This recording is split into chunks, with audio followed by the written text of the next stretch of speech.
Sometimes it's a struggle trying to find the right seat. Often, it's like a puzzle. Maybe this won't fit. Maybe. Figuring out which parts will make it all click. Like 4 hours, 5 hours. Every day? Yeah. 11-year-old Angel Rhea is to blame or to thank for this garage full of more than 100 bikes. I've never thought of an idea of that until that moment, which it led up to being a really big thing to do in life. See, last year, Angel and his dad found a man on Facebook selling a blue bike, which was Angel's first bike. And the man selling it told them he also fixed up bikes and gave them to those who couldn't afford them. This is the little bike Angel bought that day, but as soon as he got home, his own wheels started turning. I actually asked my dad if we could do it. He said, hey, seriously, can we do that in the neighborhood? And I said, well, let me try. His dad, Roman, made a Facebook page asking for donations of old bikes and bike parts. Oh, yeah. To fix up themselves, then give away. I ended up with 1 bike, and then 2, and then 5, and then 20. It's blown up since. They now run a non-profit called Giving Back Bikes, teamed up with We Cycle USA. But they're running low on parts. We're in need of like almost everything, like tubes, seats. Eventually, they hope to move their home office to somewhere bigger. But for now, this will do.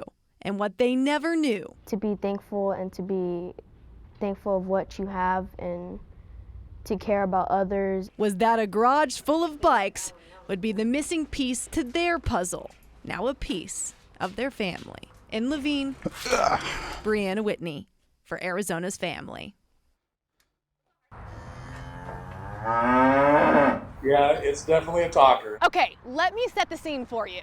That's Deputy Vince Palazzolo when he gets the call Friday night that a woman is trapped under a cow. And so she was able to dial 911, but she couldn't stay on the phone because the cow kind of thrashed her around a little bit. The dispatchers were able to ping the phone. Vince says he gets to the scene, EMT's behind him, and he starts to tase the cow to save the girl. Turned my taser on to make the clicking noise. It didn't budge. He spooks the cow enough for first responders to rescue the girl. But that's when the cow looks him right in the eye and the cattle show really begins. And he starts digging in the ground like he's going to charge. I'm thinking I got nowhere to go. His head hit me in the chest and the shoulder, took me to the ground, and probably dragged me about 10 feet on the ground, keeping his head down on top of me. Amazingly, he only got a couple of bruises because of his bulletproof vest that never saw any bullets that night.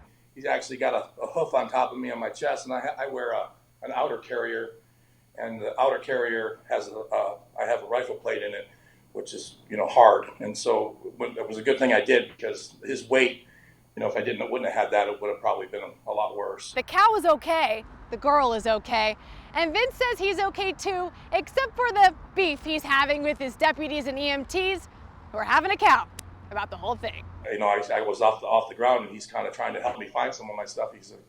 His comment was, well, if he was kicking there wasn't a whole lot I was going to be able to do. So I'm about 250 pounds, and he was probably about 1,200 pounds, so he won.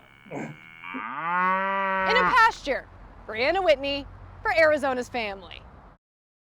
Having this simulator on gives the person the virtual reality of what a distracted driver is doing on their phone and what they simply can't see. This is awesome! 8-year-old Caitlin Spalding may be too young to drive now, but at this age, she already knows the dangers of getting behind the wheel and texting at the same time. I was reading the texts and I'm like, what the heck?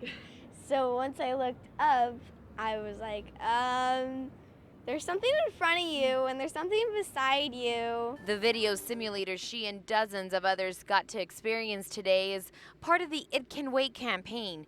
It brings a real-life scenario up close and personal for drivers of all ages. If kids are in the car and they see their parents doing it, that habit, that sticks with them when they're older, and by the time they drive, they think that's okay. So I think especially parents need to look at their behavior and look at the example they're setting. According to Scott Husher, the number of distracted drivers in Arizona is higher than other states because we have no laws banning texting and driving. So that's why we're telling people to put your phone away for 21 days, see if you can stick to that, and then you won't even have to think about it anymore. It'll just be habit, and you're not going to be looking at your phone on the road.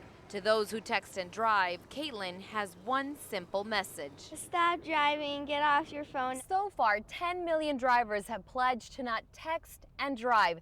The goal is to reach 16 million by the end of this year. In Tempe, Carla Navarrete for 3TV. I can tell there's something you don't want to tell me. Kelly Ward doesn't need any liquid courage to belt out some Dixie Chicks. Hard to find.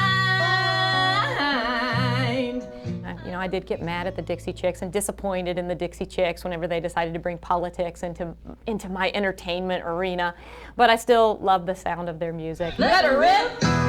Pizza and karaoke, you can't go wrong. Come on, baby, say it. Ward's no stranger to the stage. She's done community theater and sung with the praise team at church. It doesn't really matter just as long as you're having fun while you're doing it. My daughter will sometimes tolerate it and sing with me. A mother of 3 with 2 still living at home, they split their time between Lake Havasu City and Phoenix. I was born in rural West Virginia. Both of my grandfathers were coal miners, and they worked very, very hard so that my parents could both be teachers, and my parents worked very, very hard so that my brother and I could both be doctors. A no-doubt type A personality. I was a cheerleader, I played volleyball, I played tennis, I played softball, I was valedictorian, I was on student council. I was used to doing everything. Now she wishes she could clone herself to keep up and relies on family and faith to keep her grounded. She and her husband Michael, who also happens to be a doctor, have been married 23 years. We met in medical school. He's a retired Air National Guard colonel and emergency medical specialist. And while health and fitness are important to them, she says she has to be intentional about carving out some personal time. I'm a morning exerciser. She works out 6 times a week. The earlier the better, so there are no excuses to skip, and actually used to combine her 2 vices. I used to do karaoke jogging at my house, just at my house, nowhere public. Pushing her body to clear her mind, just one thing that helps deal with the occasional haters and social media trolls. I block freely. I joke that if people call me the C word, I block them, and I don't mean that one. I mean chemtrails. Blocked. Gone. Because it's so ridiculous and so stupid, they have to go. Would you let her rip?